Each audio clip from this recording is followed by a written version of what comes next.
So Mugabe came, he played his part, right or wrong, he died a mystery. He freed many, while seeing those many return into slavery under the conditions that he set. The party which liberated us now brought us misery, pain, death to once a gifted mind, soul, and vibrant energy. So now our people are living dead, be it in Zimbabwe, be it in South Africa, be it anywhere in diaspora.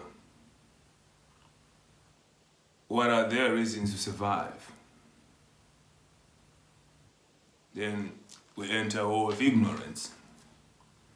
So Mugabe came, created beautiful things, and then left us misery.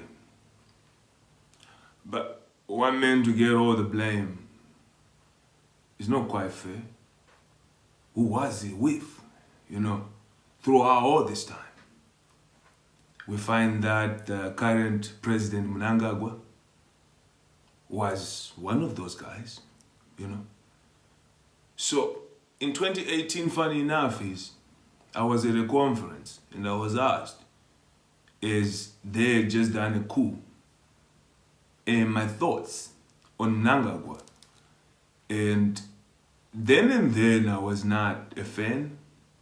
And I continue to say, in an intellectual country, how does your leader come out is not that. So Mugabe being a villain, he brought us education, which allows some of people like myself to articulate, speak, and be like this. But he also brought land reform. He brought us misery. He brought us direction and vision so we can move correct and not. Right? And then he brought us ZANU-PF. So our elders brought us good stories, war stories, they're heroes amongst Africans, but they're not so amongst their own. The coup that they did in 2018, it brought chaos of its own, undermined rule of law completely. And what they did right there, many may not like Grace Mugabe much, of course, for their own reasons. She has her own accusations. But she was correct about Mr. Mnangagwa, But one thing that happened was we were all blinded to want Mugabe really out, Even though we didn't understand that the old man was so old that he was not making none of those decisions that were being made.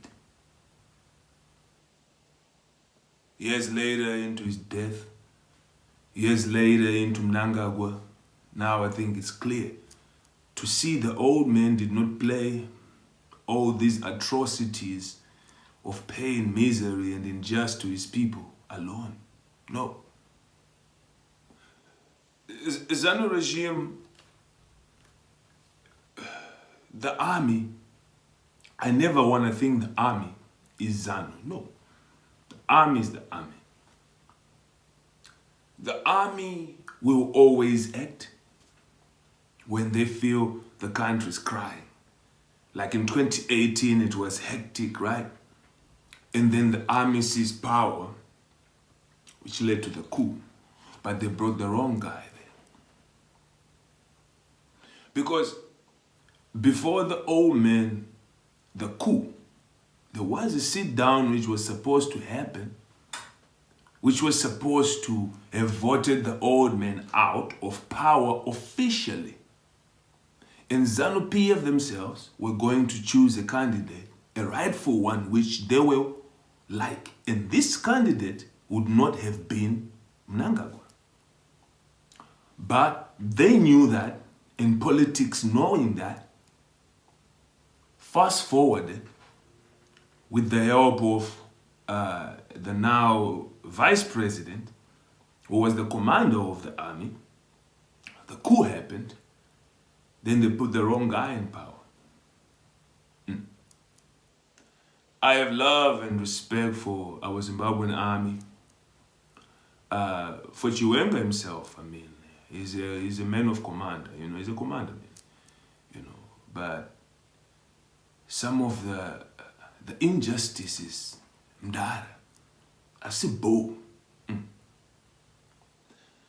But let's look at the main man himself, the man you put there.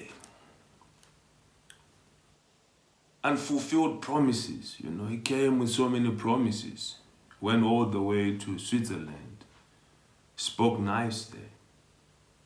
They debated, and they said, now we must give him time.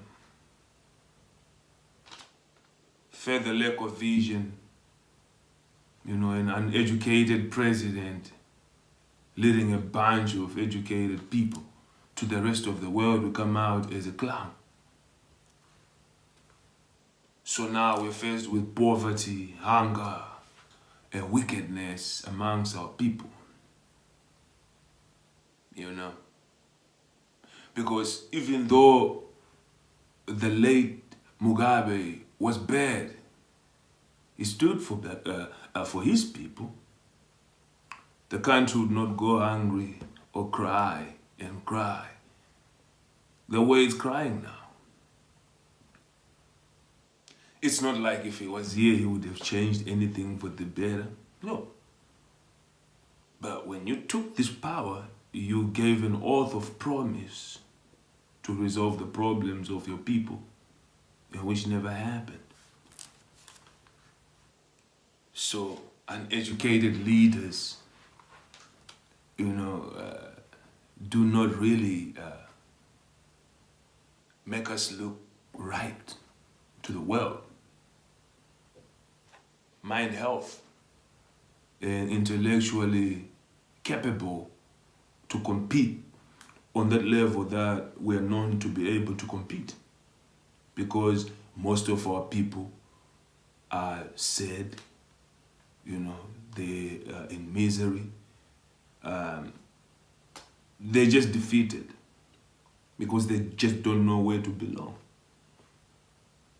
So when the army intervened this time around, they ought to hold the power. Hold this power, put people into proper elections. The army should not be one-sided. The army is the core of the country's pride. Y'all need to defend all of us, the citizens. Be it we are in diaspora or we in Zimbabwe, we all make one thing. So how we make one of ourselves proud is for the army to understand that now is the time to do the right thing officially, not taking sides. So, if the army cannot be trusted by the people, or if the army gets captured incorrectly, that for sure will bring chaos. And this type of chaos, we'll find ourselves, on the brinks of the likes of Somalia,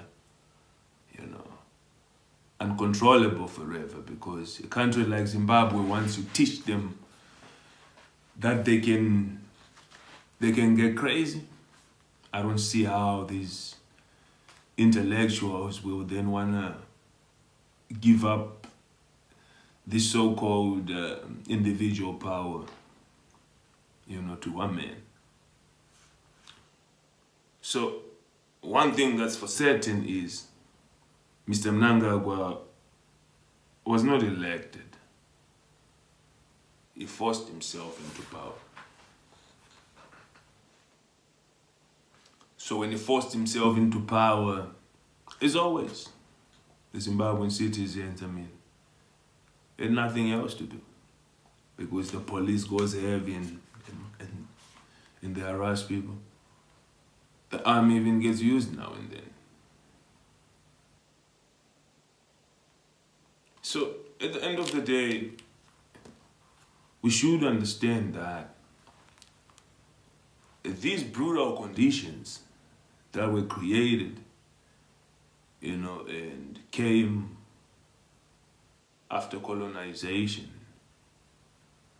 And decades later, our elders want to make us believe that we're suffering because of the so-called West and sanctions.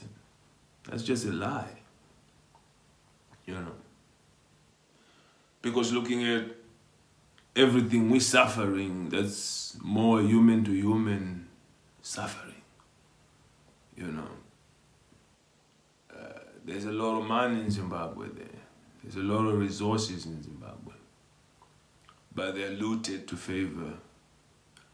People are not seen as people, that's why they're brutalized in that manner. The likes of our sister, more blessing Ali. They didn't think she was human enough, so they had to chop her apart.